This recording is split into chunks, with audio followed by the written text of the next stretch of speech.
And good morning. We've got a lot of accident at the Capitol. It's got a lot of subplots to it. We're going to cover some of those today, but let's start with what's happening in the race to replace Jim Inhofe. The players keep changing. They do. I think the biggest name that got in this week is former Congresswoman Kendra Horn that's now jumped into the race. This won't surprise any of you watching this at home this morning when I say this, but I think she's done a really incredible job working across the aisle in a bipartisan way. As a Democrat former Congresswoman, she had 25 bills that were signed into law by former President Trump. She was a part of the Problem Solvers Caucus in D.C., a group that their entire purpose was to solve problems in our country and not make things further partisan.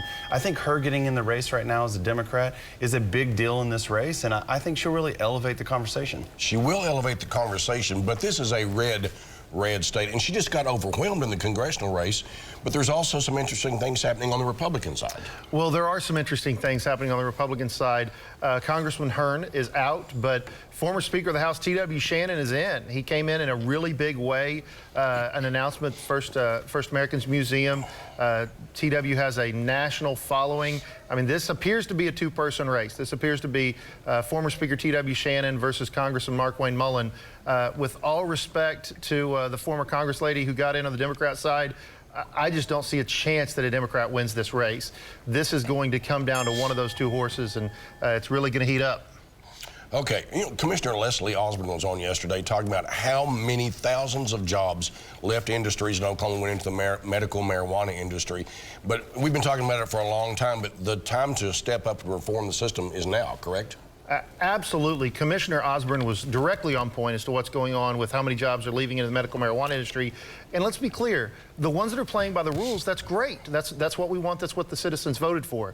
But one of the things I'm excited about is the Oklahoma House of Representatives as a body has put forth a 12-point package to get medical marijuana under control in the state of Oklahoma.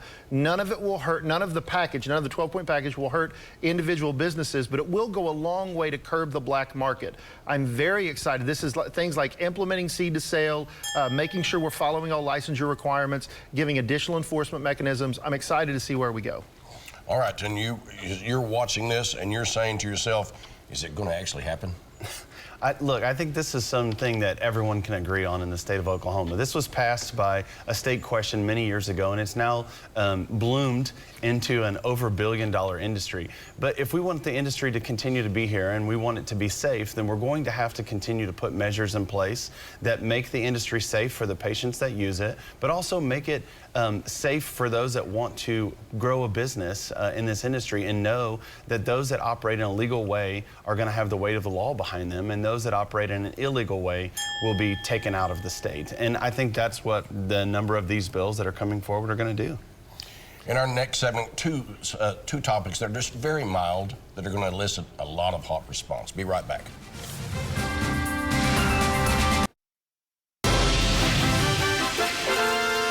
it got a little rowdy in the House of Representatives last week. Something to do with library books, and you know how hot topic this is. Can you help us understand what happened and where we're going? Yeah, last week on the Oklahoma House of Representatives floor, it got wild.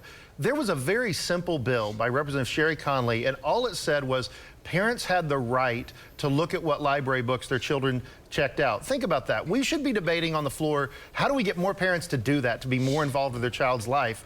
What it turned into an hour-and-a-half debate where every member but one of the minority party voted against that bill. We're talking a lot about parental involvement. We're talking a lot about how do we get parents more involved in their lives. And it really came down to this, whether you believed it was the government's job to protect your kids or your job to protect your kids, and I believe it's your job. Okay, sounded like wrestling federation stuff going on. Your thoughts about this topic, which really does fire up people's imagination and anger? Absolutely. Look, I don't think anyone at home thinks that it's a bad idea for parents to know what their kids are looking at, especially underage kids. I mean, whether it's a library book, whether it's a social media app, or their internet browsing history, parents should be more involved in their kids' lives, and they should do everything that they can to protect them in any way that they can. But these kinds of bills aren't about that. It seems like that more and more bills like this are being run in order to create a wedge, to divide people. And in this instance, it's to insinuate that librarians or teachers at public schools are are exposing children to things that they shouldn't be exposed to. And the fact is, it's just not happening. This was a bill that was run that solves nothing. Okay, so that's an interesting way to end up that conversation. All right, I'm sure we'll be talking about it again. Another issue that gets people all riled up is these folks in the Senate, which are vouchers. Senator Treat's running his bill over there. The Speaker's already said no. Your thoughts about where we're headed on this? Yeah, whether or not you call this bill a voucher bill or an education savings account bill, I think what's clear right now is the Senate has not yet taken a vote on the Senate floor because I'm not sure yet if they have the votes to get it passed off the Senate floor. Now, that may change in this upcoming week, but what's important for folks at home to understand is that when Oklahomans have been asked, do you think that public tax dollars should be used to pay for private school education, the answer comes back overwhelmingly no. And this is what this bill does. It's been amended a couple of times. I would certainly say that it's in better form now than it was when it started. But at the end of the day, folks don't want their taxpayer dollars being spent on private schools. Okay, I started to try to talk to a few of your colleagues about this, and the reply to me was basically, Speaker said no. So that pretty much settled it. Your thoughts on this continuing on the Senate? Is it going to happen in the House? Well, I've got to respond to the polling data. This is something where the polling data is all over the place. Here's the bottom line. I'm in favor of parents being able to choose. I'm in favor of finding a way to have more parental involvement. But no, this bill is a waste of time this year. The Speaker has specifically said this bill is not going to the House. And besides, if you're serious about getting additional parental involvement, you have to do it in a way that helps our urban parents but doesn't hurt our rural schools.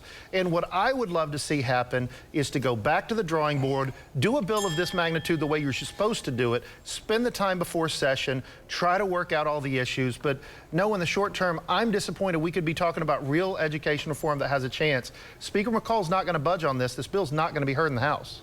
So in other words, Speaker not going to say yes. See this again at news9.com/yourvotecounts and follow me on Twitter @MitchellTalks.